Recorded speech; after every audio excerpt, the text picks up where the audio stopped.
1932க்கு முன்னால் Saudi Arabia என்ற பெயரில் எந்த ஒரு நாடும் இல்லை. அரேபியா தீபகற்பம் பல பகுதிகளாக பிரிந்து இருந்தது. முக்கியமான பல பெயர்கள் இப்ப நம்ம பார்க்கலாம். முதலாவது ரியாத். ரியாத் அமீரகம் என்று இருந்தது. ரியாத் அமீரகம் 1902 முதல் 1913 வரை இப்னு சவுத் ரியாத்தை கைப்பற்றிய பின். இரண்டாவது நஜ்த் மற்றும் அசா அமீரகம் 1913 முதல் 1921 வரை கிழக்கு அரேபியாவை கைப்பற்றினர். மூன்றாவது நஜ்த் சுல்தான் 1921 முதல் 1926 இப்னு சவுத் சுல்தானாக அறிவித்தார்.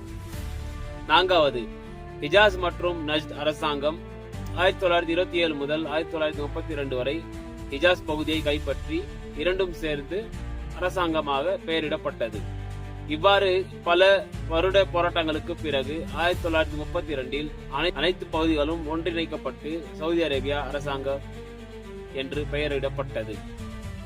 நமக்கு சவுதி அரேபியா என்றால் உடனே மக்கா, மதீனா, ஜித்தா, ரியாத் மாதிரியான இடங்கள் தான் நினைவுக்கு வரும். ஆனா இந்த நகரங்களோட பழைய பெயர்களும் வரலாறும் தெரியுமா? முதலாவது மக்கா. மக்கா இஸ்லாமியத்தின் இருதய பாகம். பழைய காலங்களில் இதுக்கு பெயர் பக்கா. பக்கா இப்ப மக்கா சொல்றோம்ல, மால வரும் மக்கா. அப்ப பக்கா பால வரும் மக்கா. குரான்ல கூட 7 இடங்களில் வரும்.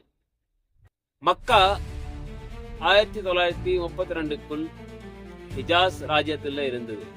ஷரீப் என்ற தலைவர் ஆட்சிட்டு இருந்தாங்க. இவர்கள் ஓட்டமன் கீழ் இருந்தாங்க. பின்னால 1925 இப்னு சவுத் இதையும் கைப்பற்றினார். இரண்டாவது மதீனா. நபி முகமது ஸல்லல்லாஹு அலைஹி வஸல்லம் மக்காவில் இருந்து ஹிஜ்ரத் பண்ணி போன இடம் மதீனா.